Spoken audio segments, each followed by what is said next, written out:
अस्सलामु अलैकुम वरहमतुल्लाहि वबरकातुहू। मुफ्ती सलमान अजहरी साहब क़िबला के साथ बहुत ही बुरा हुआ है। वो आरएसएस की बनाई हुई मुकम्मल प्लानिंग के शिकार हो गए हैं।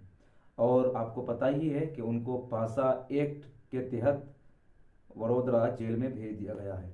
और ये पासा एक्ट क्या है, कुछ मुख्तसर अंदाज में आपको पिछली वीडियो में बताया था। आज जो है उसकी वजाहत करूँगा, किस तरह उनके साथ खिलवाड़ किया गया, कानून को जो है इस्तेमाल करके मुफ्ती साहब को फंसाया गया और उसका गलत इस्तेमाल किया गया, यानी कानून का गलत इस्तेमाल किया गया। और आरएसएस की ये पूरी प्लानिंग थी, इसीलिए लगातार जो है उन पर 3 एफआईआर हुए थे। और ये तीनों एफआईआर जो दर्ज हुए थे उन पर, ये उनको इसी एक्ट के तहत उनको जेल भेजने के लिए जो है किया गया था।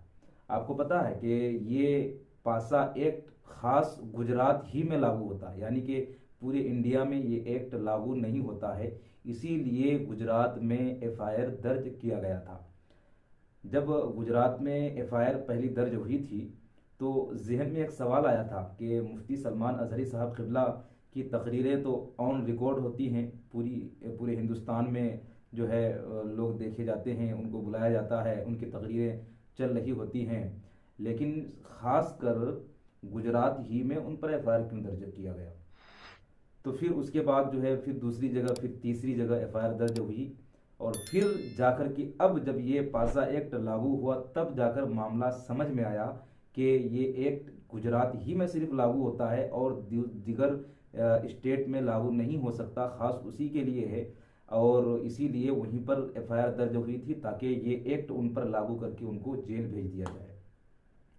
और ये एक्ट हर किसी पर लागू भी नहीं होता। ये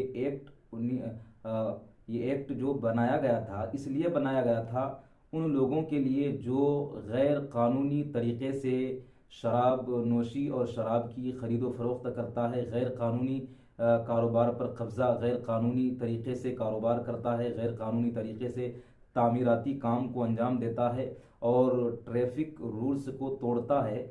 या फिर आम लफ्ज़ में ये कह ले कि ऐसे शख्स के लिए ये एक्ट बनाया गया था जो समाज के लिए ख़तरा हो।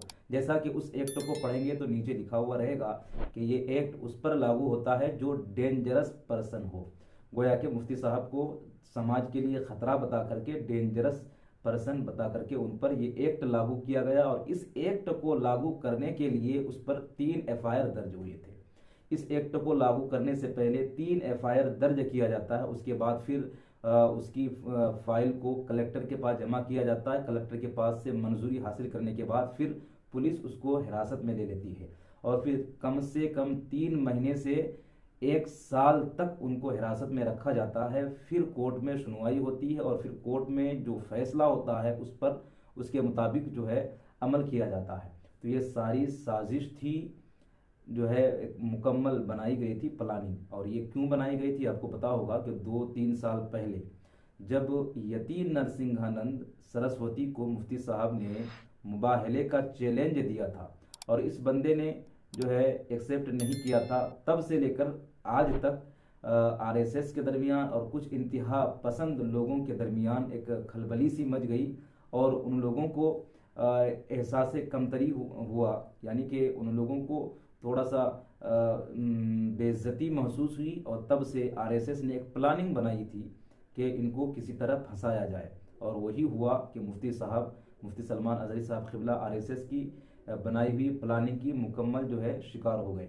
और फिर जो है आज मुफ्ती साहब के साथ ये मामला हो रहा है और फिर जेल में उनके साथ क्या मामला हो रहा होगा ये अल्लाह ही बेहतर जानता है। और आगे चल कर के क्या होगा ये फिर 3 महीना के बाद या फिर ज़्यादा से ज़्यादा 1 साल भी टाइम लग सकता है।